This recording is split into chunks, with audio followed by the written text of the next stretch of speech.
Hola, buenas tardes.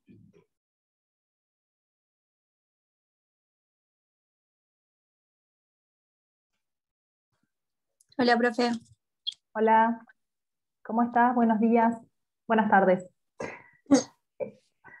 ¿Me podrán dejar ser hospedadora si comparto pantalla desde la Secretaría Académica, por favor? Hola Mariela, ¿cómo estás? Sí, ya te pasé el hospedador. Ah, buenísimo. ¿Cómo estás, Mariano? Buen día. Buen día, bien, todo bien. Bueno, bárbaro.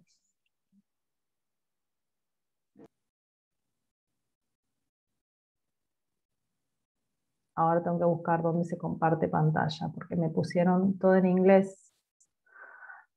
Acá mis chicos, ya estoy, ¿eh?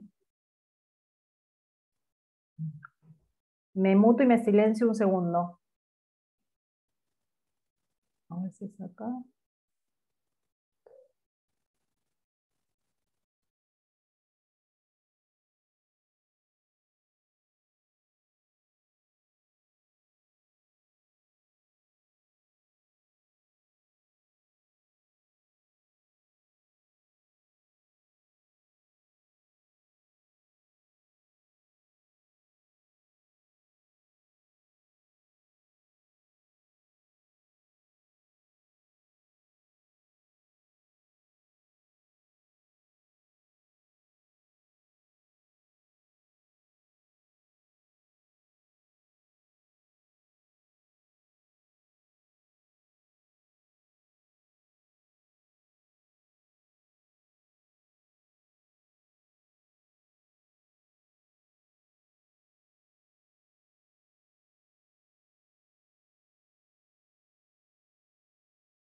Bueno, ahí estoy. Perdón, chicos. Me cambié de computadora, está todo en inglés y para mí es chino. Bueno, ¿me escuchan? Sí, Bien. profe. ¿Cuántos estamos? A ver si aguardamos un minutito más.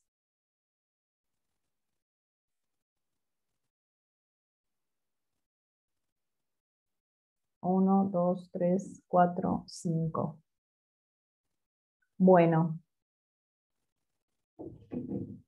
Ustedes ayer seguramente estuvieron viendo con la doctora Krebs, arrancaron a ver testamento, ¿no? Sí, profe. Perfecto. Bueno, nosotros vamos a continuar con ese tema, ¿sí? Y vamos a ver los apartados 5 y 8 de la unidad 4, que habla de las formas y solemnidades de los testamentos, ¿sí? Después vamos a continuar con la materia de legados y después también vamos a ver conmigo lo que tiene que ver la ineficacia testamentaria, revocación, confirmación de los testamentos, ¿sí? Bueno, voy arrancando. Bueno, vamos a ver entonces los testamentos, vamos a hacer un pequeño reconto de qué se entiende por testamento, ¿sí? El artículo 2462 nos dice que las personas humanas pueden disponer libremente de sus bienes para después de su muerte, respetando las porciones legítimas establecidas en el título anterior mediante testamento otorgado con las solemnidades legales, ¿sí? Este acto también puede incluir disposiciones extrapatrimoniales.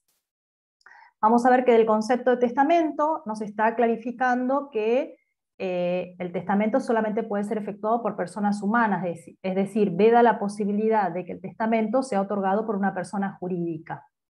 Y clarifica, ¿no es cierto?, a diferencia de lo que hacía el código anterior, la posibilidad de poder disponer por testamento, no solamente incluyendo disposiciones de carácter patrimonial, sino también disposiciones de carácter extrapatrimonial, ¿sí? Se critica por ahí esta disposición del código, el 2462, porque habla de que hay que respetar las porciones legítimas, cuando esto es una norma de orden público, las legítimas reconocidas por la ley, por lo tanto no era necesario hacer esa aclaración de que se respete las porciones legítimas, ¿sí? Pero igualmente, otra de las cuestiones que también se critican a esta definición es el hecho de no consignar el carácter esencialmente revocable que tiene el testamento, ¿sí? Y que esto va de la mano con el carácter unilateral que también sostiene o caracteriza, digamos, a la disposición testamentaria. En cuanto al testamento, vamos a ver que el mismo se presenta tanto como un acto jurídico como un documento. Y vamos a ver que esta norma del 2462 contiene ambos aspectos. Por un lado, cuando dice que es el acto por el cual una persona dispone de sus bienes para después de su muerte, está haciendo alusión a el acto jurídico en los términos del artículo 259 del Código Civil. Y cuando habla de que debe revestir las solemnidades prescriptas por la ley, nos habla del acto solemne aduciendo a su condición de documento. Vamos a ver que en muchas de las cuestiones que tienen que ver con el testamento nos remite a las normas de los actos jurídicos, ¿sí? Tanto en lo que vamos a ver después con la ineficacia de las disposiciones testamentarias, vamos a ver que muchas de las cuestiones de testamento nos remiten a las normas de los actos jurídicos. Entonces, haciendo un breve repaso de lo que seguramente también vieron ayer, vamos a ver que el testamento es un acto de última voluntad, es decir, que sus efectos no se producen sino después de la muerte del causante, más allá de que sea un acto escrito que haya nacido, digamos, en vida del causante. Su eficacia depende de este hecho fatídico o fatal que es la muerte del testador, ¿sí? Es un acto unilateral, y esto es porque depende exclusivamente de la voluntad de la persona del testador, ¿sí? Es una voluntad no recepticia, es decir, no requiere la aprobación para su eficacia de otra persona, ¿sí? Y este carácter de ser unilateral se vincula directamente con una de las características que tiene el testamento, es que es esencialmente revocable. También el carácter de acto unilateral se vincula con la prohibición de poder testar en forma conjunta. Es decir, al ser un testamento, un acto que debe ser otorgado en forma libre, espontánea y deliberada por una sola persona, el artículo 2465 en el párrafo tercero impone la prohibición de testar en forma conjunta por dos o más personas en un mismo acto. Bueno, vinculado al carácter unilateral, ya les dije que es esencialmente revocable, irrestringible e irrenunciable, y como acto de última voluntad, el testamento puede contener disposiciones de carácter patrimonial como extrapatrimonial, ¿sí?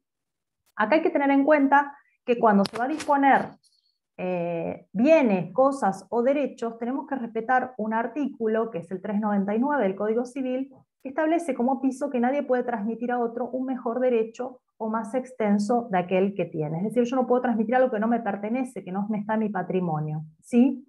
Y en cuanto a qué tipo de disposiciones extrapatrimoniales puede contener el testamento, puede contener, por ejemplo, disposiciones que tengan que ver sobre declaraciones sobre sepelio, sepultura, reconocimientos de hijos que se puedan efectuar en cuanto a acto de última voluntad, disposición de órganos y tejidos, ¿sí? Entre otras, nombramiento de tutores y curadores que se haga vía testamentaria. Es importante remarcar también que el testamento es un acto escrito, definitivo y completo, y que encuentra toda la manifestación de voluntad en el cuerpo mismo del testamento. Es decir, primero y principal, que tenemos que respetar una de las formas que establece el código, que es la forma escrita. Es decir, en nuestro derecho no está permitido el testamento verbal, como sí existía en el derecho romano, en la cual se hacía el testamento en forma oral en presencia de varios testigos. Hoy la forma escrita se impone, y es por eso que las disposiciones contenidas en un testamento deben bastarse a sí mismas. Esto tiene que ver con otra de las características de los testamentos, que tiene que ser autosuficiente. Es decir, yo no puedo valerme un documento extraño o ajeno al contenido mismo del testamento para que el mismo sea válido. Es un acto eminentemente solemne, es decir, para que el testamento pueda ser válido, tanto las formas como las formalidades, y ahora vamos a ver qué diferencia hay entre una y otra, tanto las formas como las formalidades prescriptas por la ley deben ser observadas bajo pena de nulidad, ¿sí? Y esta observación de las formalidades prescriptas por la ley hacen a la existencia misma del acto jurídico como testamento y como acto de disposición de última voluntad. Esto de la expresión personal de la voluntad del testador, conforme lo establece el 2465, tiene que ver con que estas expresiones de voluntad contenidas en el testamento tienen que bastarse a sí mismas, ¿sí? Por eso es que tampoco se permite, y se encuentra prohibido, poder delegar en una tercera persona la confección del testamento o delegar en un tercero esta facultad de testar, ¿sí? No se le puede dar un poder a un tercero para que teste en su nombre. Es un acto personalísimo. Bien, ¿venimos bien? ¿Quieren hacer alguna pregunta? A ver si no los veo. ¿Todo bien? ¿Entendemos todo hasta acá? Sí, profe, por ahora todo bien, profe. Muy bien, bueno. Ahora arrancamos con lo que es las formas y las formalidades de los testamentos. Cuando nosotros hablamos de formas de testamento, nos estamos refiriendo a los tipos o clases de testamento, es decir, aquellas formas permitidas por la ley, aquellas formas válidas de testar, aquellas clases de testamento admitidos por la ley. Hoy están admitidos por la ley el testamento por acto público, que también se llama testamento abierto, ¿sí? Y el testamento hológrafo. Esas son las formas admitidas de testar en nuestro derecho. Han quedado sin efecto o han sido suprimidas otras formas especiales que existían de testar, como era en el Código Civil el testamento abierto, o el testamento militar, o el testamento marítimo, o el testamento hecho en época de peste o de epidemia. Estas formas especiales que existían antes ya no están más. Hoy hay dos formas de testar. Entonces, el testamento por acto público y el testamento hológrafo. Ahora vamos a ver de qué se trata cada uno. Y cuando hablamos de formalidades testamentarias, nos estamos refiriendo a las solemnidades o a los recaudos o requisitos que cada una de estas formas o estas clases de testamento requieren para su validez. ¿Sí? ¿Se entendió bien la diferencia? La forma es clase y las formalidades, las solemnidades que cada clase de testamento requiere para su validez.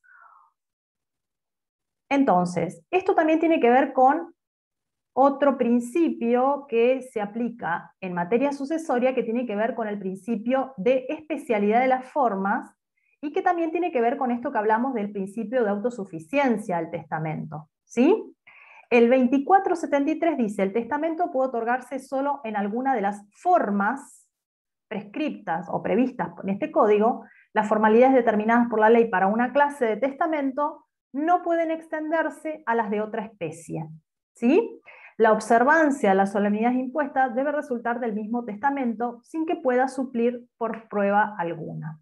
Es decir, solamente se admite el otorgamiento de alguna de las formas prescriptas por la ley, cumpliendo la especialidad que esa forma que yo elegí de testar me requiere el código, y cumplir la autosuficiencia, es decir, que surja de ese testamento y no de un documento extraño o de otra cuestión ajena al contenido del testamento. Y es importante dentro de estos dos parámetros que dijimos en cuanto a la especialidad y en cuanto a la autosuficiencia, que no se puede extender la formalidad que se exige para una forma testamentaria a otra forma testamentaria.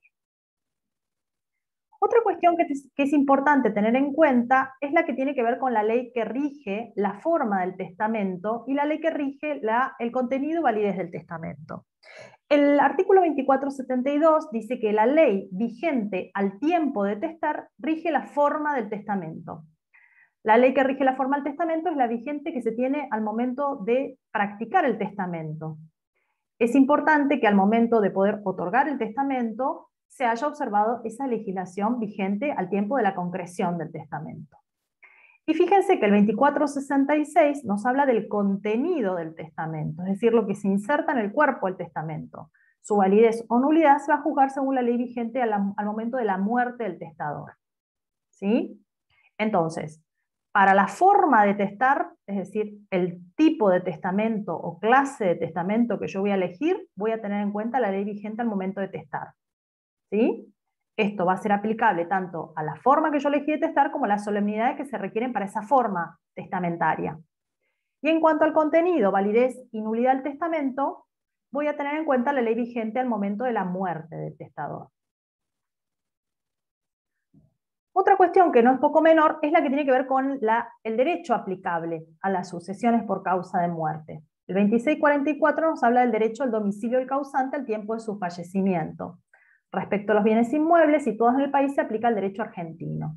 Entonces, todo lo que tenga que ver con transmisión de muebles se va a aplicar el derecho al domicilio, y los inmuebles se aplica también el derecho argentino, la ley donde están situados los muebles, los bienes, que es el lugar de situación. Esta norma, obviamente, con las concordantes del Código Civil, interesan el derecho sucesorio y el derecho internacional privado, pero no por eso dejo de mencionarlas. Y el 2645 nos habla de la ley aplicable a las formas en cuanto al tiempo y en cuanto al territorio. Por ejemplo, un testamento que ha sido otorgado en el extranjero, ¿sí?, podrá ser válido en la República según las formas exigidas por la ley del lugar de su otorgamiento, por la ley del domicilio o de la residencia habitual, o de la nacionalidad del testador al momento de testar, o por las formas legales argentinas. Es decir, para que un testamento otorgado en el extranjero pueda ser válido, el Código menciona determinados supuestos que se pueden dar para otorgarle validez a ese testamento. Y nos da determinadas opciones, ¿sí? Que el testador haya otorgado, conforme la ley o las formas del lugar de su otorgamiento, o teniendo en cuenta la ley del domicilio o residencia, o de su nacionalidad, o de las formas legales argentinas. Entonces, si este artículo lo tenemos que bajar a un ejemplo, sería el caso de un español que reside en Argentina y hace un testamento en Francia. Para que sea válido ese testamento en Argentina, tendrá que haber sido otorgado ese testamento según las formas que le pueda exigir la ley francesa, teniendo en cuenta el lugar del otorgamiento, porque hizo el testamento en Francia, o la ley de su domicilio, porque residía en Argentina, o la ley de su nacionalidad, que era española. ¿Sí? Son las distintas variantes que otorga el Código para darle validez a un testamento en nuestro país, en el caso que haya sido otorgado en el extranjero. Y esto es lo mismo que ya lo hablamos, así que lo paso. Bien, ahora vamos a arrancar a ver cuáles son las especies de testamento que se aplican en el Código Civil y Comercial actualmente, ¿sí? Es decir, vamos a hablar de las formas, ¿sí? Y el 2473 nos establece, a ver, ¿alguien levantó la mano? Sí, profe, disculpe, le quería hacer una consulta que me quedó colgada entre el 2474 y el 2475, que dice que en realidad, o sea, tendríamos que cumplir las formalidades de ese determinado testamento y no podríamos cumplir otros tipos de formalidades exigidas para otro tipo de testamento. Pero a su vez, el otro artículo dice que el empleo de formalidades sobreabundantes no vicia el testamento. Sería que si nosotros, digamos, nos excedemos sobre esas formalidades de ese testamento, ¿no sería nulo? Ahora vamos a ver, cada testamento tiene sus formas, ¿sí? Sus solemnidades, perdón. En el caso que vos otorgues una solemnidad superflua, pero que no afecta a los recaudos mínimos que tiene que tener de validez, no hay problema, ¿sí? A eso se refiere ese artículo. Por ejemplo, vos otorgás un testamento hológrafo, que el testamento hológrafo es el que es hecho de puño y letra del testador, firmado y fechado por la mano del testador, ¿sí? Con esos recaudos estaría cumplida la formalidad de esa forma testamentaria que es el testamento hológrafo. Ahora, vos para darle mayores garantías de conservación al testamento lo querés dejar bajo depósito en el estudio de un escribano, esa solemnidad es sobreabundante, pero no vicia el testamento. ¿Por qué? Porque es escrito de puño y letra de la mano del testador, ¿sí? Firmado y fechado. Eso es lo que establece el artículo que habla de testamento hológrafo, ¿sí? Eso alude a la solemnidad superflua. ¿Apuntaba ahí tu pregunta? ¿Te interpreté bien? Sí, profe, creo que me quedó claro, gracias. Igual ahora vamos a hablar de todo esto, ¿sí? Bueno, sigo. Bueno, especies de testamento, entonces. Hablamos de las formas de los testamentos, es decir, los testamentos que están reconocidos por el Código Civil. El testamento puede otorgarse solo en alguna de las formas previstas en este código, ¿sí? Testamento hológrafo, testamento por acto público, que a su vez podrá tener la modalidad de otorgarse en idioma extranjero, y la modalidad del testamento consular, ¿sí? Están suprimidos el testamento cerrado, como les dije antes, y los testamentos especiales, ¿sí?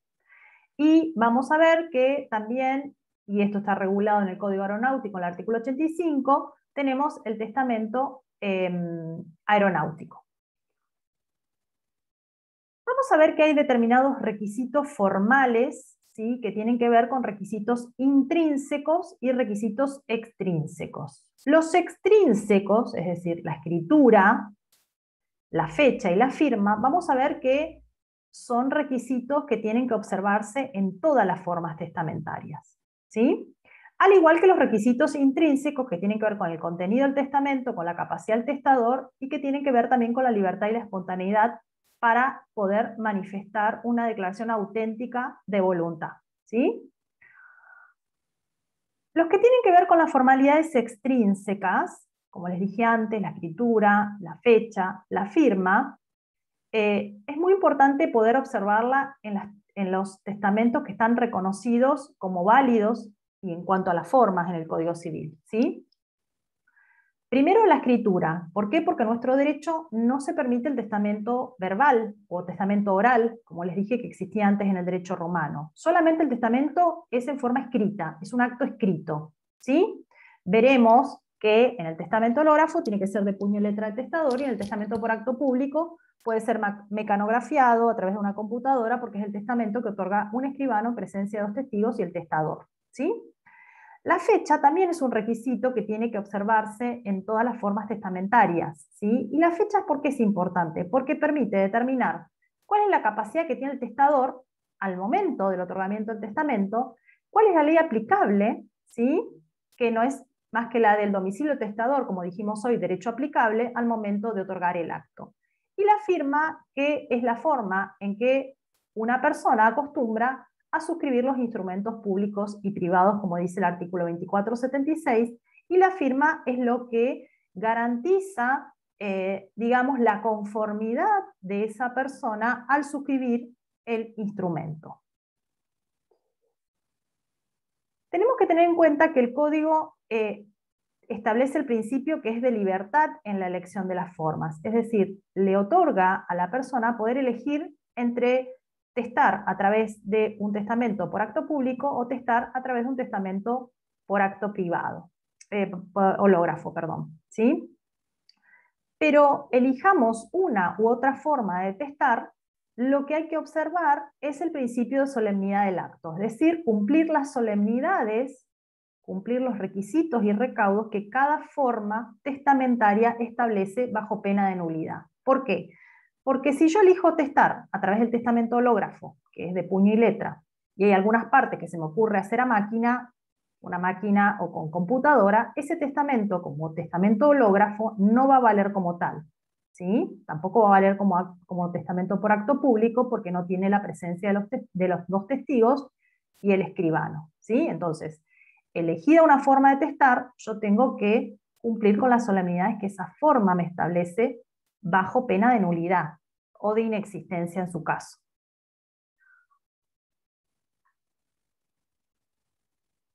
Bueno, esto me parece que ya lo dije antes.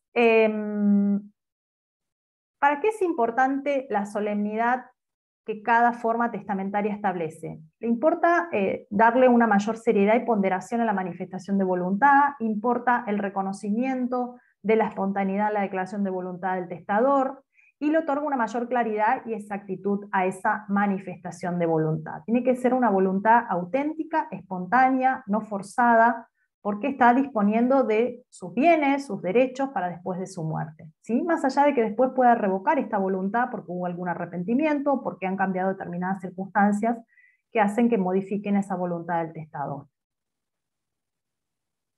¿Qué pasa si no se observan estas solemnidades que la ley establece? Obviamente, como les dije antes, y hablando del principio de autosuficiencia al testamento, tiene que surgir del testamento mismo todos los recaudos que la ley prevé, ¿sí? Sin que pueda suplirse por prueba alguna. Esto lo sigue estableciendo el 2473. Es decir, tiene que ser autosuficiente, valerse por sí mismo, ¿sí? Y el 2474 establece que la inobservancia de esas formas requeridas por la ley van a causar la nulidad total del testamento, ¿sí? Pero que satisfechas las formas legales, la nulidad de una o varias subcláusulas no perjudica las restantes partes del acto y el empleo de formalidades sobreabundantes no vicia el testamento. Esto es lo que tiene que ver con lo que expliqué anteriormente. Si uno emplea formalidades sobreabundantes o, por ejemplo, puede hacer un testamento hológrafo en el cual cumpla las formalidades y en el cual se valga de un testigo para manifestar que esa es su manifestación de última voluntad, no va a viciar el acto mientras se cumpla los recaudos de que sea, en el caso de un testamento hológrafo, en el caso de cumplir, digamos, con que sea manuscrito de puño y letra del testador, respetando la fecha y la firma. ¿Sí? Esa sobreabundancia en las formalidades no va a viciar el testamento, ¿sí? De la misma manera, si por ejemplo se quisiera hacer un testamento por acto público, y si bien hoy el código establece como recaudo la presencia de 2 testigos, que yo quiera llevar un tercer testigo no va a invalidar el acto, ¿sí? Va a ser una formalidad sobreabundante, pero no va a viciar el acto testamentario de un testamento por acto público. Y hablando del testamento por acto público, vamos a ver que es aquel que se configura con la presencia de un escribano público, un notario que va a dar fe de ese acto tan trascendente como es el testamento en presencia del testador y 2 testigos. Acá vamos a ver una diferencia con el Código de Vélez que disminuye la cantidad de testigos. Antes eran 3 los testigos, ahora solamente se exige 2 testigos, ¿sí? El testamento abierto, ¿cuál es? Es aquel que se otorga ante el testador, ante el otorgado por el testador, perdón, ante notario, por escritura pública, ¿sí? Con la presencia de 2 testigos, los cuales van a quedar enterados del contenido del testamento, ¿sí? Se lo llama testamento notarial y abierto. Está regulado en el artículo 2479 del Código Civil, en el primer párrafo. El testamento por acto público se otorga mediante escritura pública ante el escribano autorizante y 2 testigos hábiles cuyos nombres y domicilios se deben consignar en la escritura. Hay alguien que me preguntó algo, después les contesto cuando termine la clase. Entonces, vamos a ver que para que se configure el testamento por acto público va a tener una forma más solemne que la del testamento hológrafo, que ahora también vamos a ver las diferencias que hay con esta forma testamentaria. Acá vamos a tener la presencia de un escribano público, ¿sí? En el cual va a otorgar el testamento en una escritura pública, con las solemnidades que tiene la escritura pública, con la cual también vamos a ver que toda esta parte de testamento por acto público nos remite a las normas sobre escrituras públicas, ¿sí? Entonces, ¿cuáles son las solemnidades de esta forma testamentaria si decidimos testar por testamento por acto público? Escribano público, testador, escritura pública y 2 testigos. De esa manera se configura el testamento por acto público.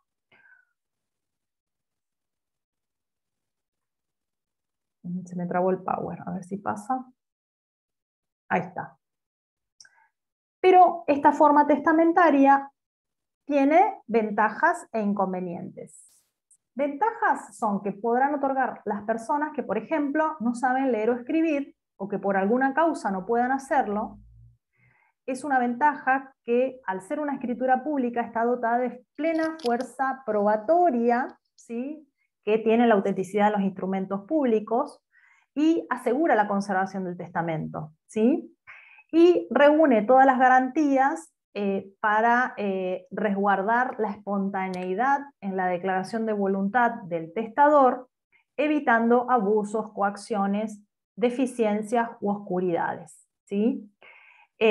Al ser un instrumento público, solamente podrá ser, digamos, en caso de alguna duda, redarguido por el respectivo incidente de redargución de falsedad, que es la vía, digamos, para poder modificar algún instrumento público, pero hay que sujetar a un juicio de redargución de falsedad, porque los instrumentos públicos gozan de plena fuerza probatoria y de fe pública. ¿En la prueba informática se refiere, profe? ¿Cómo? En el caso de que se quiera hacer caer un instrumento público, ¿sí?, todos los instrumentos públicos, la única manera de poder hacerlo caer un instrumento público, porque está dotado de la fuerza pública que tiene la escritura pública por la fe probatoria que le da el escribano, la única vía es la acción de redargución de falsedad, ¿sí?, que hay que hacer un juicio aparte, un incidente aparte, que tramita por una vía autónoma, ¿sí? No se hace en el mismo juicio. Eso es lo que quiero explicarles. Que si yo quiero hacer caer una escritura pública en este acto, como es el testamento, que es un instrumento público, tendré que iniciar el incidente de redargución de falsedad. Eso les quería aclarar. Y así como tiene ventajas, ¿no?, esto de la fuerza probatoria que tiene este instrumento, la garantía de que haya intervenido un escribano que conoce de derecho, con lo cual le dará todas las garantías de resguardo pertinentes en cuanto a las solemnidades y formalidades que tiene un instrumento público, tiene otros inconvenientes, que son las muchas formalidades, lo que facilita las nulidades, es decir, si hay alguna omisión del escribano que haya omitido en lo que tiene que ver con el cuerpo del instrumento público, podrá ser anulado esta escritura. No permite guardar el secreto de las disposiciones de última voluntad. ¿Por qué? Porque le obliga al testador a dar a conocer sus disposiciones de última voluntad, no solamente al escribano que otorga el acto, sino a los testigos. Y además es costoso, a diferencia de lo que el testamento hológrafo, que es gratuito y uno lo puede hacer en cualquier momento del día, de las semanas, del tiempo que lo pueda hacer. Otra cosa que caracteriza el testamento por acto público es que se caracteriza por la unidad de actos, es decir, una vez que se comienza con la lectura del testamento, termina el testamento y en ese momento se otorga el testamento. En cambio, el testamento hológrafo, uno puede empezar a redactar las disposiciones un día, las modifica o las redacta, no las modifica, sino las amplía el día siguiente o a la semana, ¿sí? Las va haciendo en distintos tiempos, ¿sí? Y ahora vamos a ver que el 2479, en el segundo párrafo, establece de qué forma el testador puede entregar sus disposiciones al escribano para que las redacte. Entonces dice que puede dar al escribano sus disposiciones ya escritas, o solo le da por escrito verbalmente la que él quiere que contenga su testamento para que las redacte en la forma ordinaria. Es decir, le puede entregar y decir, casa de calle Colón a Pedrito, y el escribano le da la forma legal y jurídica para que eso sea válido en el testamento. En ningún caso, dice el artículo, las instrucciones escritas podrán ser invocadas contra el contenido de la escritura pública. Es importante que el testador no esté afectado por las incapacidades generales y que no incurra en las incapacidades propias del testamento abierto. Entonces, esto que nos decía el 2479 le da las disposiciones ya escritas o le da por escrito probablemente sus disposiciones para que él las redacte. El código ha prescindido de los términos sordo, sordomudo y mudo, y ha dispuesto en el 2467, inciso E, que es nulo el testamento por ser el testador una persona que padece de limitaciones en su aptitud para comunicarse en forma oral y además no sabe leer ni escribir. Según Pérez La Sala, esta disposición del código del 2467 alcanzaría a los tres, es decir, al mudo, al sordo y al sordo-mudo. Y la excepción de esta forma testamentaria es la posibilidad de poder servirse de intérprete, ¿sí? Es decir, que en este caso hasta podría atestar un analfabeto, ¿sí? Bien, vamos a analizar un poquito lo que... Sí. En este caso, ¿el intérprete cuenta como un testigo o no? No, hace las veces de intérprete, nada más. Sí o sí tienen que estar los testigos. Más allá de que los testigos no aportan nada al acto más que manifestar que en ese momento el testador está otorgando sus disposiciones de última voluntad, no es que aceptan o prestan la conformidad para algo. Simplemente, ahora lo vamos a ver, se consignan los datos personales del testigo, consignar la firma y nada más, y tiene que asistir desde el comienzo hasta el fin del acto, nada más que eso. No se deja constancia en el testamento que los testigos aceptan las disposiciones del testador, solamente comparecen a los fines de ser testigos. Bien, entonces... Profe, perdón, ¿le puedo preguntar algo? Sí. En el testamento por acto público entiendo que la formalidad está, o sea, que la formalidad está dada porque lo redacta un escribano y eso. Pero la validez en el hológrafo, ¿puede ser? ¿Era? ¿La validez en el hológrafo qué? No te entendí. La validez en el testamento hológrafo, ¿cómo está dada? O sea, la forma, la eficacia del testamento hológrafo. Ahora lo vamos a ver. El mismo testador, ¿no? Ahora lo vamos a ver, porque el testamento hológrafo es un instrumento privado, ¿sí? Entonces vamos a ver que para que ese testamento privado pueda convertirse o adquirir, digamos, la eficacia de un testamento por acto público, por decirlo de alguna manera, hay que hacer un trámite que se llama de protocolización de ese testamento hológrafo, ¿sí? Se lo incorpora al protocolo del escribano. Ahora vamos a ver esa parte, ¿sí? Porque eso está discutido en doctrina, si es un instrumento privado, si es un instrumento público, qué carácter contiene el testamento hológrafo. Igualmente, supongamos que hay un testamento por acto público o hay un testamento hológrafo, hay que iniciar el proceso testamentario, ¿sí? No es que yo tengo el testamento y ya me hago de los bienes que el causante o el testador me dejó en el testamento. Hay que iniciar un proceso judicial, ¿sí? Que eso vamos a ver cuando veamos la clase de proceso sucesorio, todo lo que tiene que ver con lo procesal, con lo práctico del proceso sucesorio o del testamento, ¿sí? Bueno, ahora lo vemos bien en detalle eso que me preguntaste, ¿sí? Bueno, entonces vamos a ver que al escribano autorizante, como es un funcionario público, se le van a otorgar o se le van a aplicar todas las normas supletorias de los instrumentos públicos, como les dije antes. Hay que aplicar del artículo 289 y siguientes del Código Civil. Los testigos, ¿sí? 2 testigos que hoy requiere el código, son aquellos que nos van a servir para garantizar la libertad del testador, para asegurar la realización de las formalidades y robustecer esa fe que da el notario, ¿sí? Y se exige la presencia de 2 testigos consignando sus nombres y domicilios, ¿sí? Tienen que asistir desde el comienzo del acto hasta el fin del acto sin interrupción, y esta circunstancia tiene que hacer constar el escribano en el cuerpo de la escritura, ¿sí? Si bien en la práctica, a ver, el escribano redacta sin la presencia de los testigos y el testador el testamento, y cuando lo tiene completo, recién ahí cita al testador y a los testigos y hacen la solemnidad propia del testamento con la lectura del testamento, ¿sí? Y eso tiene que ver con las fases de la confección del testamento, ¿sí? Que ahora también vamos a ver.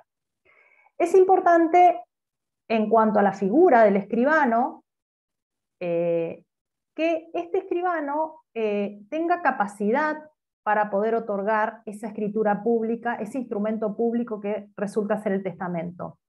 Esta capacidad tiene que ver con la aptitud para poder autorizar instrumentos públicos. Y esta aptitud para poder otorgar instrumentos públicos deviene del nombramiento que ha sido hecho por la autoridad competente, ¿sí?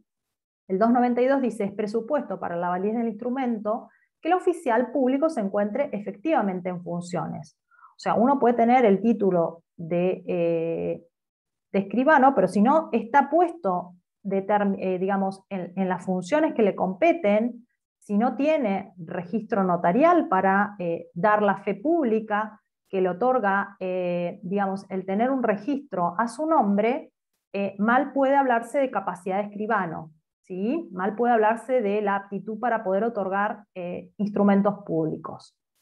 Otra cuestión que también hay que observar es lo que tiene que ver con la competencia territorial, ¿sí?, del escribano. El escribano tiene que ser competente en razón del territorio, es decir, cuando uno tiene un registro notarial a su cargo, del cual uno es titular o adscripto, tiene un determinado territorio en donde puede ejercer su competencia, ¿sí? Si el escribano pretende ejercer su competencia o otorgar un instrumento público fuera de su ámbito territorial, ese instrumento no va a ser válido. Por eso es importante que se cumpla con la competencia territorial, ¿sí? Ya que los escribanos carecen de fe pública fuera de su respectivo distrito notarial. También es importante que el escribano no tenga ninguna incapacidad o que no se haya, por ejemplo, tenido en cuenta a su cónyuge o a su conviviente o un pariente suyo dentro del cuarto grado para el otorgamiento del acto, ¿sí?, en cuanto a que puedan ser testigos. Obviamente, violándose esta disposición, no va a tener valor el testamento. Tampoco se puede contener disposiciones que haga el testador en favor del escribano o sus parientes.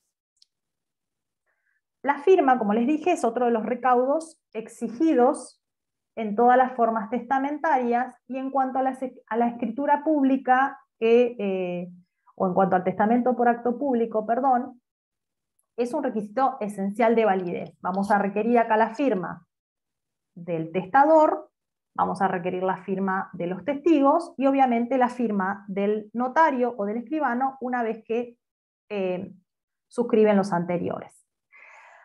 La firma es un requisito esencial de validez. ¿Y qué importa la firma? Que el autor no ha redactado un simple proyecto, una simple planificación, sino que es realmente una disposición de última voluntad. Por eso es un requisito indispensable para todas las formas testamentarias, ¿sí? Y hay que tener en cuenta que el testamento por acto público admite la posibilidad de que se pueda firmar a ruego, ya sea por parte de algunos testigos, en el caso de que el testador no supiere o no pudiere hacerlo. Y es importante, en el caso de que alguno de los testigos firmare a ruego por el testador, que se consigne en el cuerpo de la escritura, o sea, es una obligación que tiene el escribano de consignar en el cuerpo de la escritura que el testador no puede o no sabe firmar. Y si no sabe y si no puede firmar, tiene también que clarificar el motivo por el cual no puede firmar, ¿sí? El testamento debe ser firmado por los testigos, dice, si los dos saben hacerlo, pero puede suceder que uno de ellos no sepa o no pueda hacerlo, y en este caso se aplica indirectamente el 2480. Y en este caso, si el testador no sabe o no puede firmar, los dos testigos deben saber firmar. Es importante lo que dice esta norma porque es la que prevalece sobre el 295, que prevé la prohibición genérica de ser testigo si no saben firmar. Es decir, que podrá no saber firmar el testador, ¿sí?, pero en ese caso tendrán que saber firmar los dos testigos, o puede ser que alguno de los testigos no pueda firmar o no sepa firmar y podrá firmar otro de los testigos a su ruego, ¿sí? Y esta norma prevalece sobre la incapacidad que establece el 295 cuando habla de quienes no pueden ser testigos, que dice que los que no saben firmar no pueden ser testigos. Pero en el caso de testamento, si alguno de los testigos no puede firmar, se permite que otro firme a su ruego. Bien. Ahí no podría firmar el testador por el testigo, ¿no? No, en principio no. Por lo menos el código no lo aclara, habla de otro testigo. También es importante que tengamos en cuenta la capacidad de los testigos. ¿En qué momento tiene que existir esa capacidad de los testigos para que puedan ser testigos, valga la redundancia, en un testamento por acto público. Tienen que ser capaces al momento o al tiempo de otorgarse el acto, ¿sí? El 295, que es el de los instrumentos públicos, dice que no pueden ser testigos en instrumentos públicos las personas incapaces de ejercicio y aquellas a quienes una sentencia les impide ser testigos en instrumentos públicos. Los que no saben firmar, fíjense que hice la aclaración anterior, igual podrían ser testigos en testamento, los dependientes del oficial público, el cónyuge, el conviviente y los parientes del oficial público dentro del cuarto grado y segundo de afinidad. Es decir, supongamos que va un testador a hacer un testamento y uno de los testigos no aparece. ¿Puedo agarrar al cónyuge, al conviviente del escribano para que sea testigo? No. ¿Puedo ¿puedo llamar a algún pariente del oficial público? No. Esta norma me lo impide, ¿sí? Entonces, esas son prohibiciones que la ley establece, más que prohibiciones son recaudos que si no se cumplen causan la nulidad del testamento, ¿sí? Ahora, el 295 también establece que en el caso de que haya error sobre la idoneidad de los testigos, salva la eficacia del instrumento que haya intervenido. Es decir, tiene que tener una posesión de estado de capacidad. Quizás uno lo considere que es capaz al momento del otorgamiento del testamento y podrá ser, en su caso, redarguido de falsedad, comprobándose de que no tenía capacidad en ese momento el testigo para ser testigo al momento del otorgamiento del acto. Bien, esto ya lo hablamos, así que sigo de largo. Ahora bien, ¿qué enunciaciones tiene que tener el testamento como acto, como instrumento público? Nos tenemos que remitir al 309, que dice que son nulas las escrituras que no tengan la designación del tiempo, el lugar en que sean hechas, el nombre de los otorgantes, la firma del escribano y de las partes, la firma a ruego de ellas cuando no saben o no pueden escribir, y la firma de los testigos, dice, cuando el acto requiera su presencia. Es decir, ¿por qué es importante colocar en el cuerpo de la escritura el lugar del otorgamiento? Primero, porque nos va a permitir determinar si ese notario o ese funcionario público actúa dentro de su competencia territorial, es decir, dentro del distrito notarial, para que tenga validez ese instrumento público que está otorgando, que en este caso es un testamento por acto público, ¿sí? Por eso es muy importante el lugar de otorgamiento. En la ciudad de Mar del Plata, Partido General Pueyrredón, provincia de Buenos Aires, ¿sí? Eso es lo que usualmente se pone en las escrituras. Tiempo del otorgamiento. ¿Para qué es importante el tiempo? Primero y principal, nos va a permitir determinar la capacidad del testador, la capacidad de los testigos, ¿sí? Y además es importante especificar día, mes y año, ¿sí? Es importante la firma del testador o a ruego, en el caso de que el testador no pueda o no sepa firmar, e indicar quién lo va a hacer por él, la firma de los testigos y la firma y nombre del escribano, ¿sí? Bueno, esto ya lo vimos. Sigo.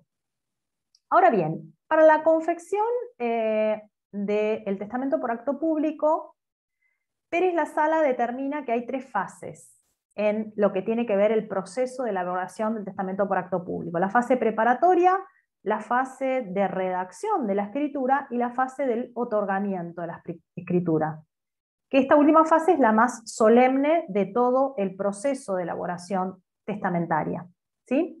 En la fase preparatoria, el testador se va a acercar al estudio notarial del escribano, le va a manifestar que tiene deseos de testar y le dará sus instrucciones por escrito o se las dará verbalmente o entregará para que él las redacte, ¿sí? Esa es la fase preparatoria, ¿sí? Seguramente en esa fase preparatoria el escribano le explicará también que tiene que acercar el nombre de 2 testigos con sus datos personales para hacerlos constar en la fase de redacción, que es la segunda fase, ¿sí?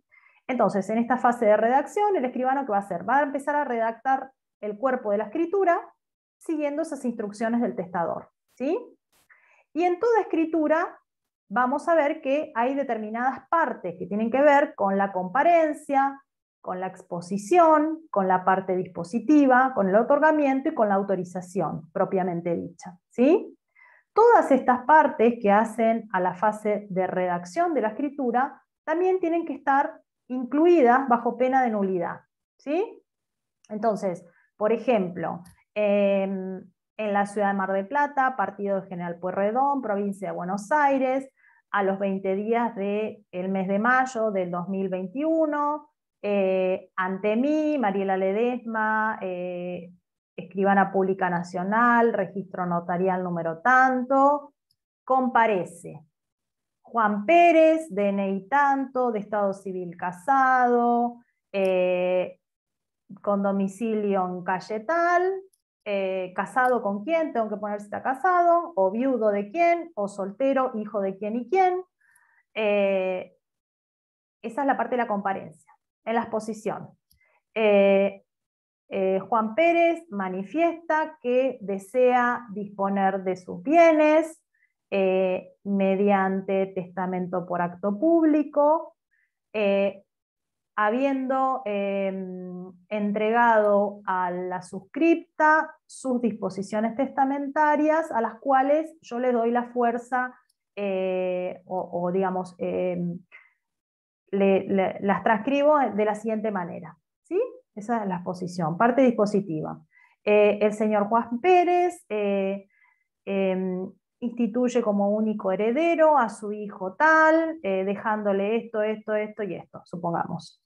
El señor Juan Pérez, en otro punto, dentro de su porción disponible, deja su auto tal a la persona que cuidó a su madre durante su última enfermedad, ¿no?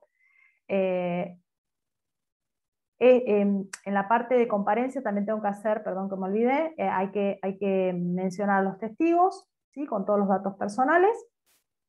Y después ya pasamos a la otra parte, ¿sí?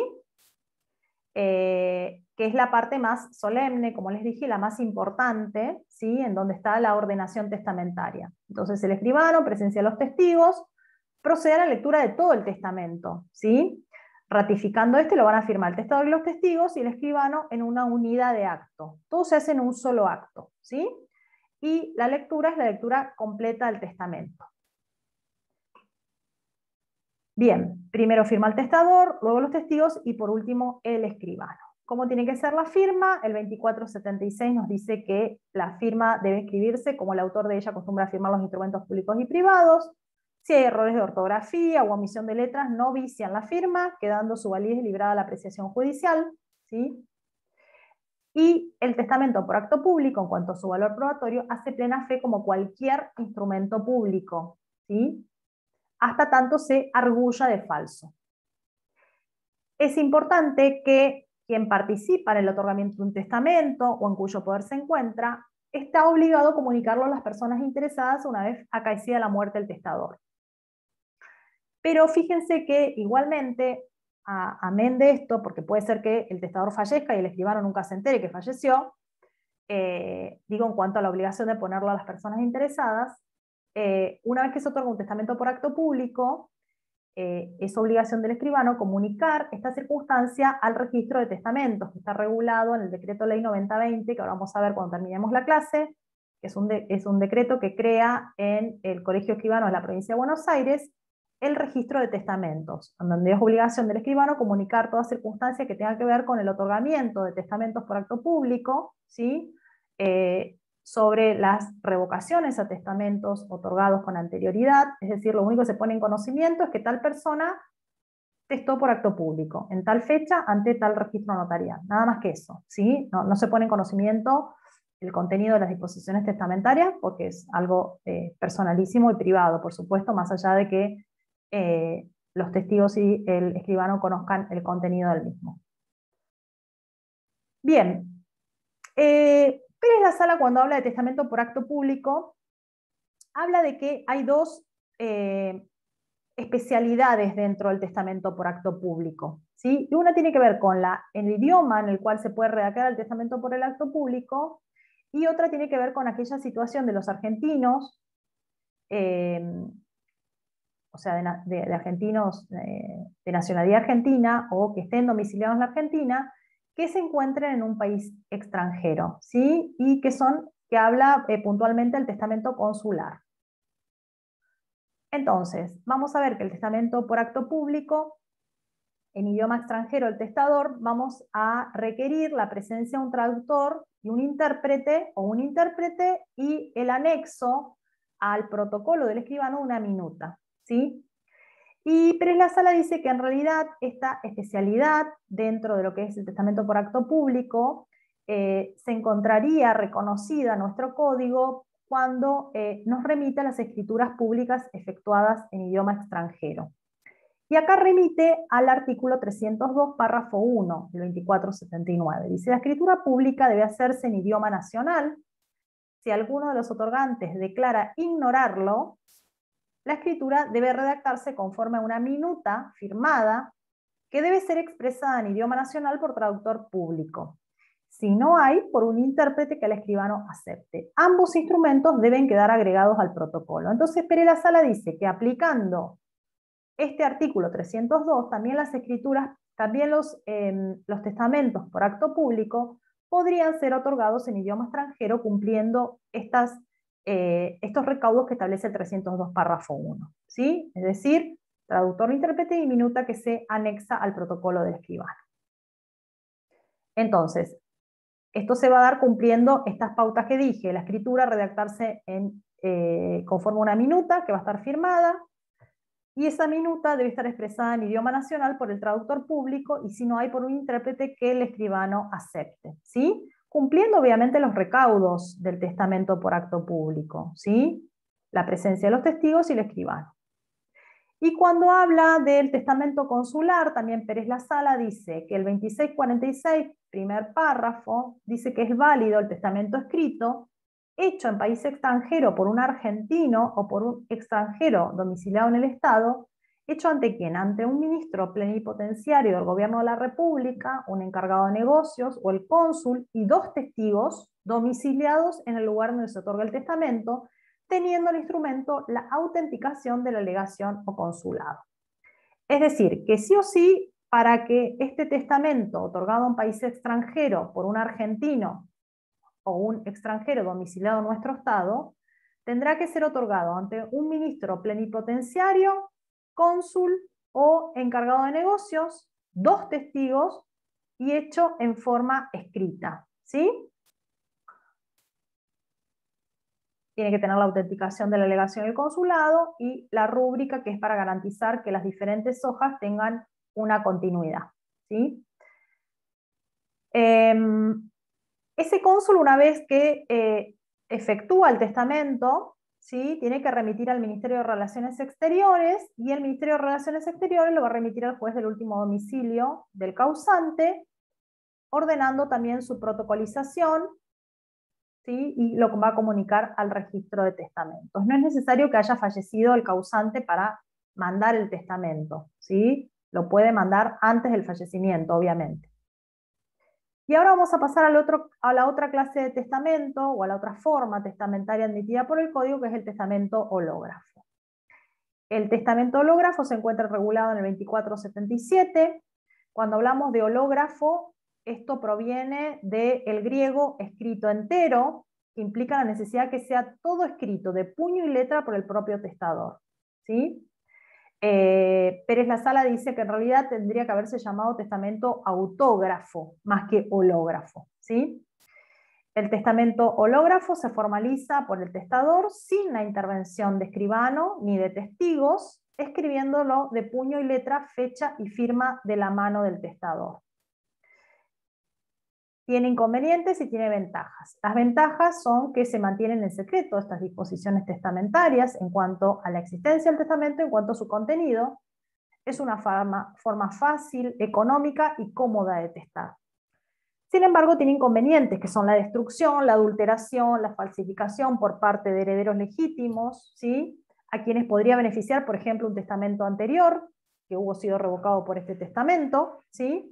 Y tiene facilidad de pérdida o destrucción también ese testamento, porque no queda prueba de que se testó de esa manera. Entonces, ¿qué nos dice el 2477? El testamento hológrafo debe ser íntegramente escrito con los caracteres propios del idioma en que es otorgado, fechado y firmado por la mano misma del testador. La falta de alguna de estas formalidades invalida el testamento, excepto que contenga enunciaciones o elementos materiales que permitan establecer la fecha de una manera cierta. La firma debe estar después de las disposiciones y la fecha puede ponerse antes de la firma o después de ella. El error del testador sobre la fecha no perjudica la validez del acto, pero el testamento no es válido si aquel la puso voluntariamente una fecha falsa para violar una disposición de orden público. Los agregados escritos por mano extraña invalidan el testamento solo si han sido hechos por orden o con consentimiento del testador. Tiene un montón de cosas este artículo. Vamos a ir viéndolas de a poco.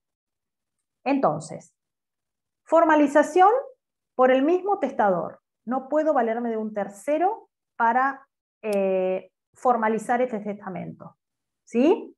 Tampoco puedo valerme, porque tiene que ser autografiado totalmente por parte del testador, de la mano del testador. Ay, me asusté. Sí, escuché así fuerte. Sí, una pregunta. Si una parte está con otra letra o pareciera que lo escribió otra persona, o sea, ¿pierde validez todo el documento o solo esa parte? No, en principio es válido el testamento. Fíjate que la propia norma te dice que los agregados de una mano extraña con consentimiento del testador invalidan el testamento. ¿Sí?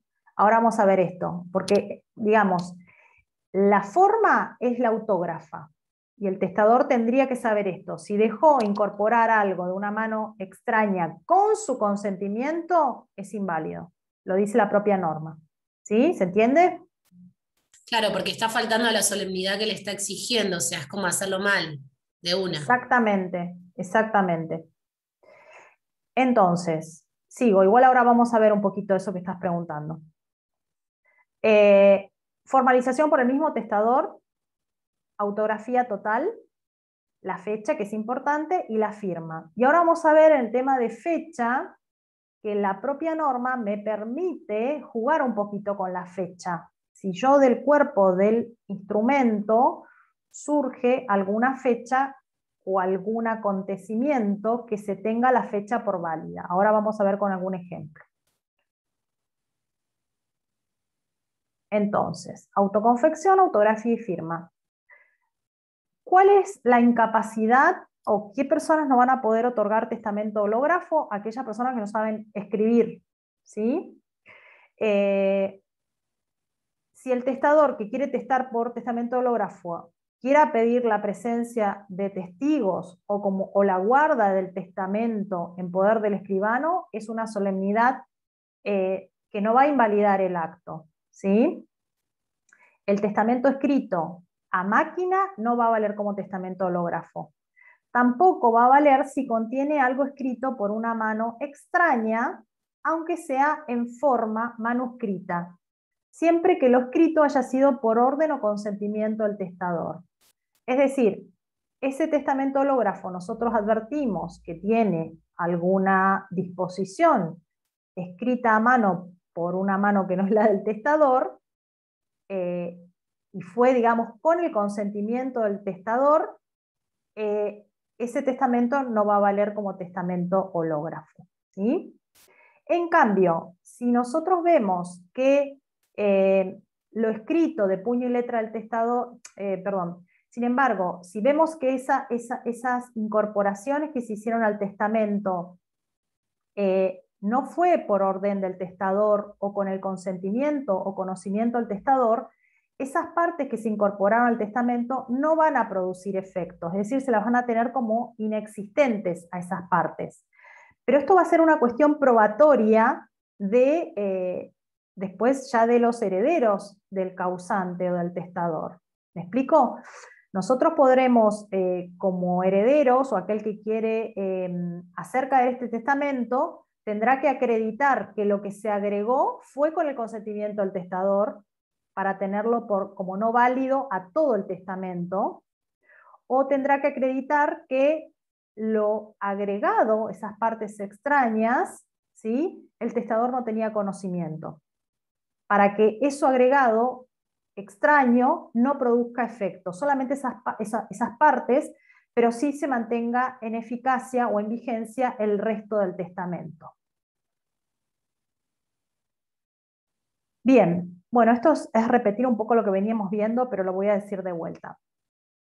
El tema de la autografía del testamento hológrafo es importante porque va a permitir determinar si la escritura fue hecha de puño y letra del testador por el conocimiento que se tenga de la forma de escribir del testador, ¿sí? La forma en cómo escriba el testador, es decir, si respeta renglones, en el caso que sea una hoja con renglones, va a permitir también determinar o perfilar la capacidad del testador al momento del otorgamiento del acto, ¿sí? Y además, la lectura de ese testamento hológrafo, en cuanto a la forma de escritura que haga el testador, también va a permitir afianzar esa voluntad testamentaria y ese pensamiento testamentario del testador. El artículo dice que debe hacerse por los caracteres propios del idioma, ¿sí? Es decir, caracteres de imprenta van a ser válidos si son la forma habitual que el testador escribe, ¿sí? También se permiten, por ejemplo, abreviaturas usuales y aún aquellas abreviaturas que sean desacostumbradas si se da sentido a lo que se quiere escribir, ¿sí? Habíamos dicho que la fecha y la firma eran dos recaudos de todos los instrumentos, de todos los testamentos o formas testamentarias, ¿sí? Y acá, en el testamento hológrafo, nos permite colocar la fecha, por ejemplo, a medida que vayamos efectuando las disposiciones testamentarias o al finalizar el testamento, ¿sí? Y la fecha también es un recaudo importante porque permite también determinar si el testador gozaba o no de capacidad al momento de otorgar el testamento, ¿sí? Si este testamento revoca un testamento anterior, ¿sí? Si, por ejemplo, el testador ha contraído matrimonio con posterioridad, ¿sí? Y nos permite determinar cuáles son las formalidades existentes al momento del otorgamiento del acto en cuanto a la forma testamentaria, ¿sí? Se permite en el testamento hológrafo que la fecha no sea completa, es decir, siempre y cuando se pudiera valer de otros instrumentos que surjan del propio testamento una fecha cierta. Por ejemplo, en la primavera del año 2021, yo, Mariela Ledesma, quiero hacer mi testamento por acto público y quiero dejar mis bienes, mi casa de tal calle a tal persona, ¿se entiende? Hay que establecer pautas claras que permitan determinar, en el caso de que la fecha esté incompleta, ciertos recaudos que acrediten la certeza de la fecha, ¿sí?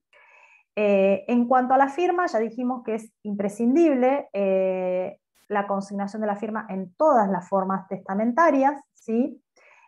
Por ejemplo, en los testamentos hológrafos también se permite que si una persona es conocida por un seudónimo, por un nombre artístico, pueda suscribir ese documento privado, como es el testamento hológrafo, a través de esa firma, si es que esa es la forma en que acostumbra a suscribir los instrumentos públicos o privados.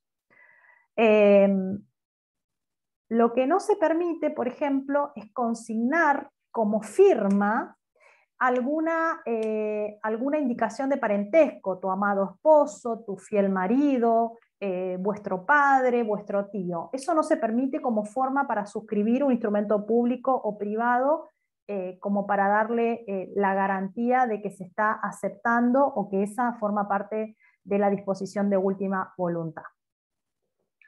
Yo les dije que en el testamento por acto público hay un principio que hay que respetar, que es el principio de unidad de acto. Este principio de unidad de acto es lo que caracteriza a todos los instrumentos públicos, ¿sí? En cambio, en el testamento hológrafo, como estamos hablando de un instrumento privado, el artículo 2478 establece que no es indispensable redactar el testamento hológrafo de una sola vez ni en la misma fecha. Es decir, el testador puede ir consignando sus disposiciones en distintas épocas, sea fechándolas o firmándolas por separado, o poniendo a todas ellas la misma fecha y el día que termine su testamento. ¿Sí? No es necesario tampoco el uso del idioma nacional. Se puede escribir en cualquier idioma que sea el idioma que maneja el testador. ¿Sí? Ya les dije que no se exige unidad de acto y tampoco se requiere que en el testamento hológrafo se salven las correcciones o las enmiendas que se haga sobre el testamento. Lo que sí dice la doctrina es que si hay un exceso de correcciones o un exceso de enmiendas o interlineados, existe una fuerte presunción de que sea un proyecto de testamento y no un testamento, por lo tanto va a carecer de valor. Y ahora vamos a analizar esto que tiene que ver con el valor probatorio del testamento hológrafo. ¿Sí?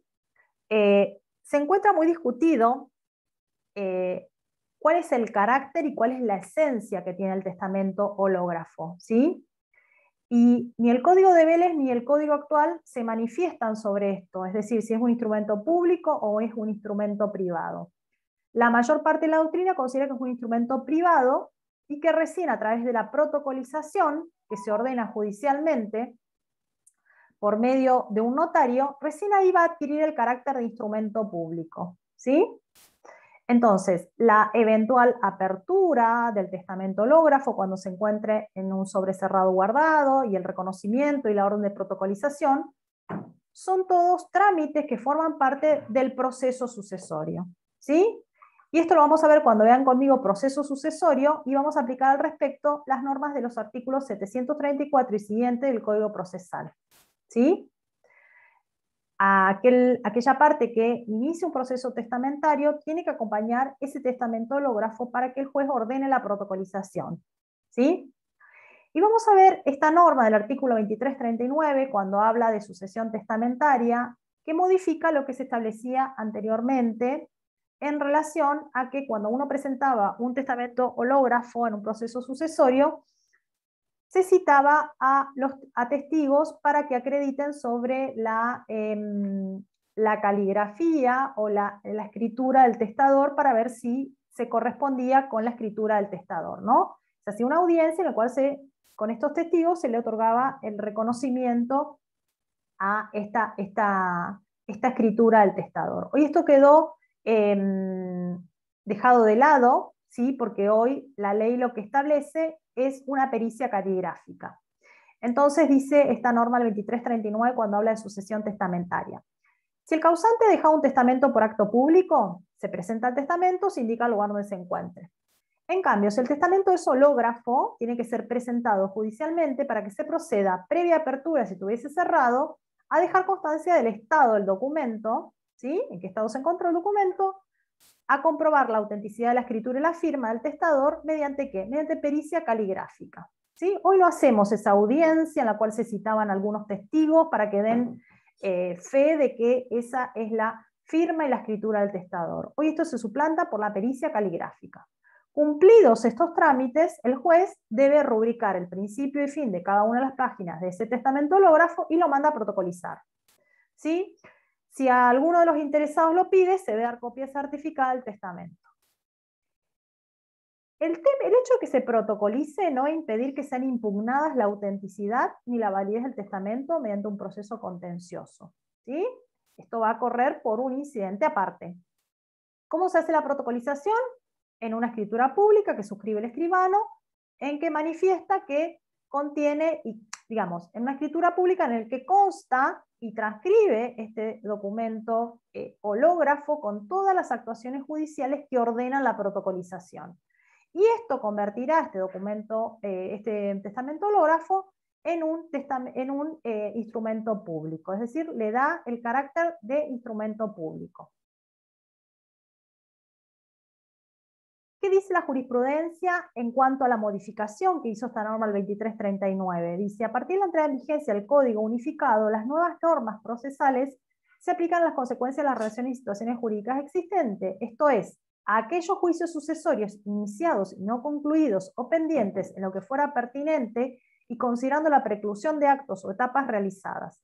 Dentro de este contexto no cabe duda que, en relación al testamento hológrafo, deviene plenamente aplicable lo dispuesto por el 2339, que exige la pericia caligráfica para determinar la validez del testamento hológrafo, pues al momento de la entrada en vigencia del nuevo ordenamiento aún no se había producido la prueba testimonial, ¿sí? Es decir, no se había cumplido esta audiencia que les dije yo, en la cual los testigos tenían que reconocer la letra y la firma del testador.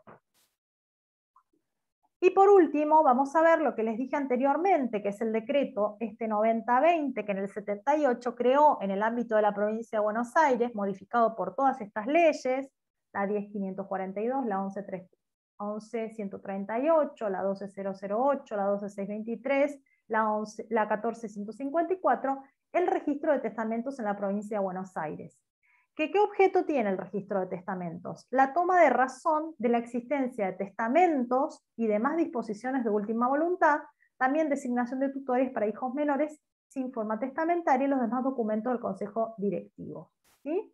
Acuérdense que en el registro de testamentos solamente se inscriben los testamentos que son testamentos por acto público, ¿sí? Los testamentos hológrafos podrían inscribirse en el caso de que se pudieran dar dejar a resguardo en el estudio del notario, ¿sí? Y el registro de testamentos en cuanto al reglamento, que forma parte de la 9020, dice que tendrá por objeto la toma de razón de la existencia de los documentos enumerados en el artículo que vimos anteriormente, ¿sí? Establece cómo se va a dividir, y es importante también en el registro de testamentos que el escribano, en el caso de que haya revocación del testamento que se otorgó anteriormente por la misma persona, esa revocatoria o revocación de testamento también sea comunicada al registro de testamentos. ¿Por qué es importante anotar o comunicar los testamentos por acto público en el registro de testamentos?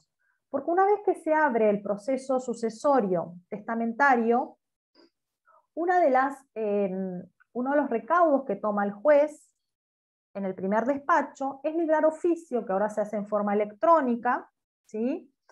Por la pandemia hemos agilizado un montón de cuestiones, además del expediente digital, que todos los oficios son librados en forma electrónica. Entonces se libra un oficio en forma electrónica al registro de testamentos para que informe si Juan Pérez ha otorgado testamento, ¿sí? Entonces el registro manda el informe y dice: Juan Pérez otorgó testamento por acto público tal día otorgó testamento, tal día otorgó, y todos esos testamentos posteriores son tienen el efecto de revocar el anterior en el caso de que sus disposiciones sean contradictorias, ¿sí? En el caso que haya otorgado testamento por acto público, se le mandará a pedir al escribano una copia, un testimonio de ese testamento, y en el caso de que, por ejemplo, el sucesorio desconocía la existencia de un testamento por acto público y inició el proceso de sucesión ab intestato, en el caso que haya un proceso de sucesión ab intestato iniciado y haya un testamento por acto público otorgado, ese proceso de sucesión ab intestato se va a convertir en sucesión testamentaria, ¿sí? Ante la existencia de ese testamento, porque la parte que inició el proceso desconocía de la existencia de ese testamento. Puede ser que conocía la existencia de ese testamento, pero no conocía la existencia de los posteriores que se dictaron por el causante, ¿sí? Entonces, bueno, todo esto va a formar parte de lo que vamos a ver cuando veamos proceso sucesorio, en donde vamos a ver un poquito más lo que es lo práctico de todo lo teórico que vamos viendo. Profe, una pregunta. Sí. No quiero asustarte. Una pregunta, porque creo, no sé si se ve con esto o después. El otro día la profesora dijo que a los hijos incapaces o con capacidad restringida, como que se le mejora la legítima si el causante muere. ¿eso se lo tiene que dejar por testamento o es automáticamente que se le mejora? Y otra pregunta más. Si se le mejora, creo que es un 25%, ¿no? La parte disponible del causante, que por ejemplo va a testar y se lo quisiera dejar, no sé, al vecino que quiere mucho, ¿se lo puede dejar al hijo discapacitado? Se lo tiene que dejar por testamento esa mejora. ¿Sí? O sea, ¿la mejora del 25% también va por testamento? Sí. Ah, y además, ¿le puede dejar más o solo es el 25%? Lo que te permite la ley, más no te puedes exceder. Solamente lo que permite la ley. ¿Sí? Igual, ¿con quién vieron legítima? Me parece que era la clase de la doctora Fernández, ¿no? Lo que pasa que justo, sí, vimos un poquito, pero después no la dio porque tuvo un problema. Sí, sí, sí. ¿Y en el Power no aclaró todas estas cosas o no lo vieron todavía? Yo todavía no lo llegué a ver, pero justo ayer habíamos hablado de este tema y después me pregunté la duda porque o sea, me dijeron de un caso que le había dejado, como que le dejaba más del 25% a un hijo discapacitado. En Pero no realidad sé. es respetar la porción que le corresponde con la mejora que le pueda hacer por hijo discapacitado, pero lo tiene que dejar por escrito. ¿Sí? Siempre hay que respetar las porciones legítimas que la ley prevé porque es una norma de orden público. ¿Sí? Al permitir la ley dentro de la porción disponible mejorar a un hijo con discapacidad, ¿sí? Hay que dejarlo por escrito. Todas las disposiciones sobre la porción disponible hay que dejarlas por escrito. Y la porción ¿Sí? disponible después de o sea, en realidad a los otros sería como que se la está sacando a los otros, ¿o no? ¿Por qué se la está sacando? Decir? No, porque por ejemplo, si son 4 hijos y vos Sí. tenés para repartir 100, son 25, 25, 25, ¿no? Uh-huh. Y de ahí, ¿tu porción disponible cuál sería? Un quinto, un medio. Las porciones son para los descendientes 2/3. Y en ese caso va a ser 1/3 la porción disponible. Un 33%, claro. Entonces, entre los demás se tendrían que más o menos dividir. El 65% sería dividido 4 y yo con ese 33 veo o mejoro a uno o se lo dejo, por ejemplo, a otra persona. Uh-huh. O si no Claro, usas tu porción disponible, irá a los hijos. Puede ser que no la uses. claro. Pero en ese caso, si mi porción disponible era el 33% y quiero mejorarlo al discapacitado, me va a quedar un 8% entonces ya disponible, porque lo mejoré en el 25%, ¿no? Y me queda ese 8. Ese 8, ¿no se lo puedo o con otra herramienta dejar a él? ¿O es muy trucho? Habría que pensarlo. Habría que pensarlo. Claro.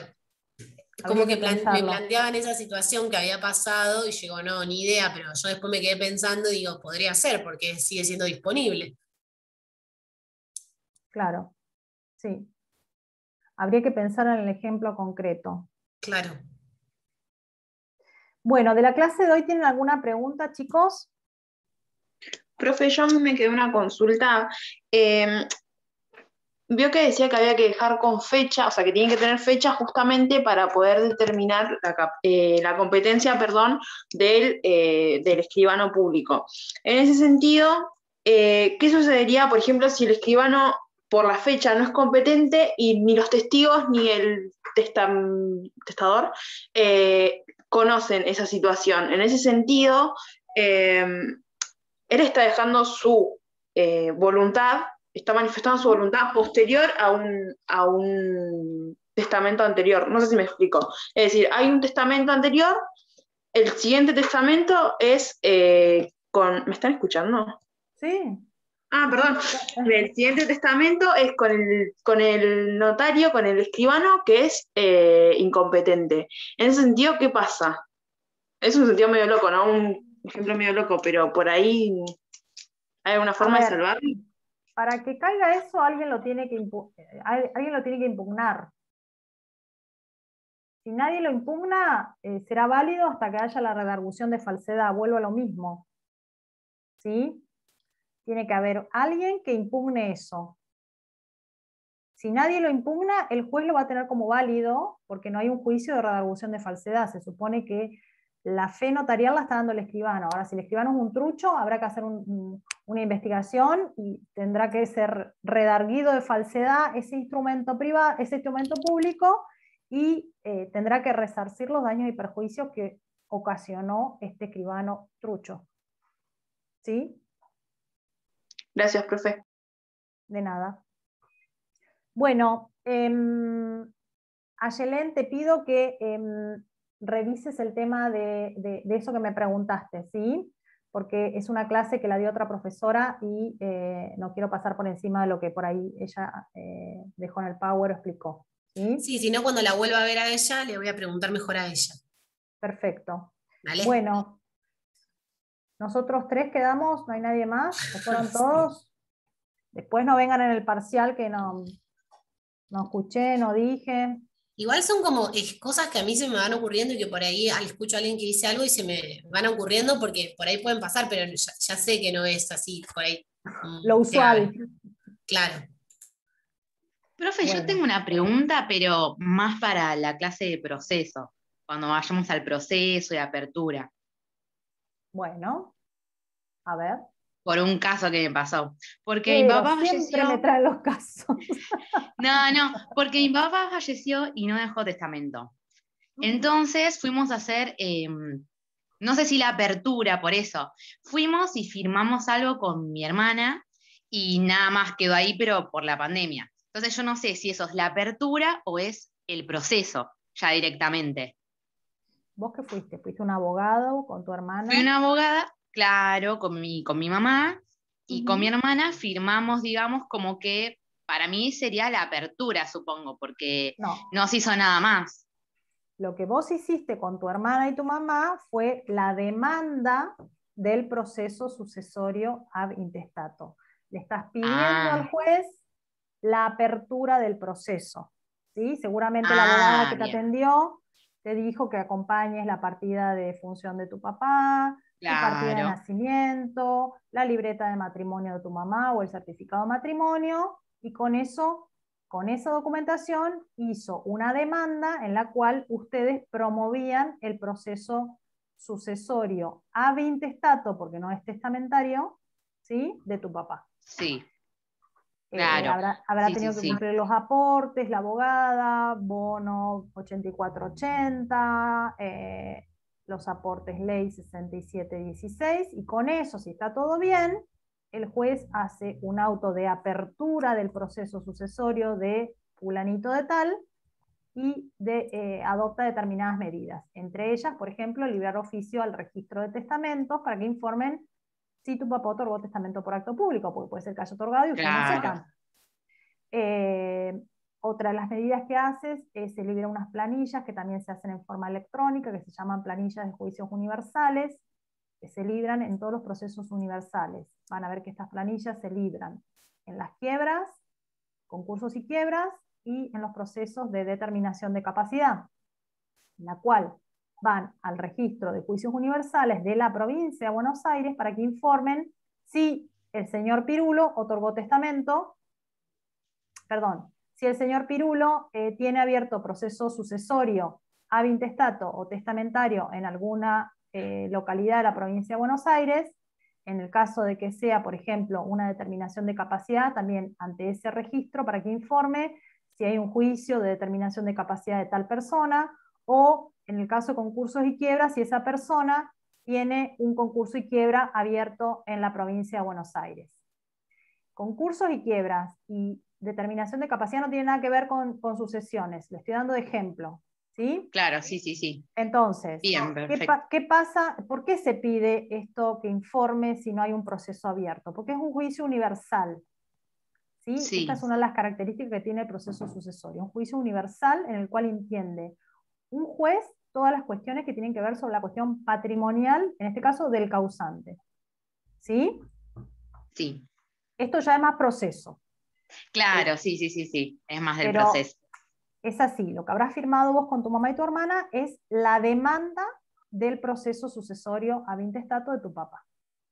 Claro, sí, firmamos mi hermana, yo, y bueno, y faltaban mis 2 hermanos que no firmaron ellos, porque no estaban en el momento, digamos. Pero Está bien, no quedó pasa ahí nada. por la pandemia. no pasa nada que no firmen, siempre y cuando ustedes hayan denunciado que había otros herederos más, que también Claro, tienen sí, sí, derecho. sí. Bueno, Sí, sí, a sí. ver, tu abogada lo puede reactivar tranquilamente porque más allá de la pandemia estamos todos trabajando. Sí, Tremendo quedó cómo, ahí. cómo están metiendo excusas, ¿no? De lo de la pandemia. Y es verdad que siguen trabajando. Todos te dicen, no, por la pandemia no, por la pandemia no. Encima yo necesito el acta de nacimiento mía que la tiene ella, va, no sé si ella o el juez, pero no, esa las tiene ella. Igual podés gestionar tu partida de nacimiento a través de la página del Registro de Estado Civil y Capacidad de las Personas. Entrá a